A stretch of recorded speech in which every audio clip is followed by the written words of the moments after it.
Their literary brand of folk rock draws from such influences as REM and the Smiths. Hi, I'm Rebecca Brayton and welcome to WatchMojo.com. And today we're speaking with the Decemberists. Big mountain, wide river, there's an ancient pool. We always like to start with the origin stories of the bands that we interview, so tell us how the Decemberists originally got together. Colin, our singer, moved from Helena, Montana to Portland, where we're all from, and he was playing solo for about a year and then met our bass player, Nate, through a mutual friend. Through Nate, I met Colin, and then through me and Nate, Chris joined the band, and it is history after that. Colin had kind of a vision of what instruments he wanted, and Jenny played accordion, I played pedal steel, and Nate played upright bass. There's actually not very many accordionists in Portland, or pedal steel players in Portland, or upright bass players, yeah, so we ended up just because we happened to all be friends, too.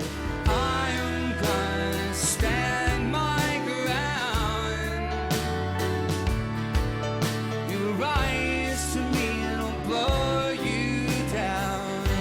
And what did you guys all grow up listening to, and how do you feel that that's come to influence the music that you make today? My parents listened to a lot of show tunes and musicals, and I mean that's obviously has some role in our world here in the Decemberists. But beyond that, I mean then Americana music, bluegrass music, folk music was really important, as well as I always say like the soundtrack to my high school was the Pretty in Pink soundtrack, so OMD, the Smiths. So I had this weird sort of upbringing of all those things.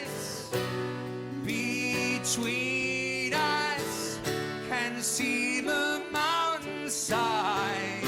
Well, I grew up playing and listening to a lot of classical music, and then I really loved like heavy rock, so like Led Zeppelin, The Who, that kind of music. I really love when this band really gets heavy. It's really great. And I also like Americana music as well, and accordion music more lately. But my growing up music was basically like classic rock and classical music. Let me see you stand your ground. And what about the band's musical evolution? I mean, how do you think that the music has kind of changed and shifted from album to album? The first record was made probably over It's like 3 days, maybe. 3 days. Like something like that. And then, having record labels believe in you a little bit, so give you a little bit more money to then go in for 7 days.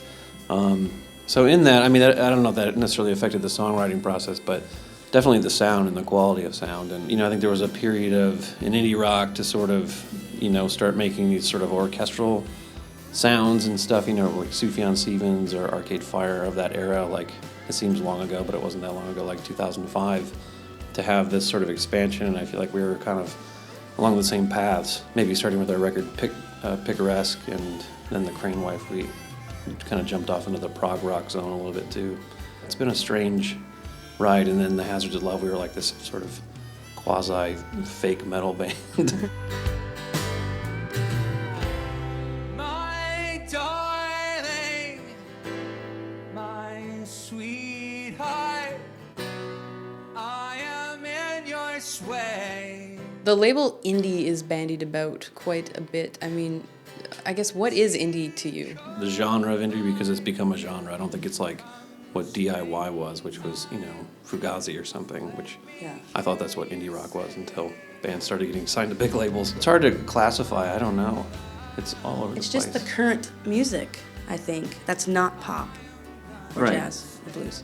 It means you will not go platinum, but you could sell a lot of records.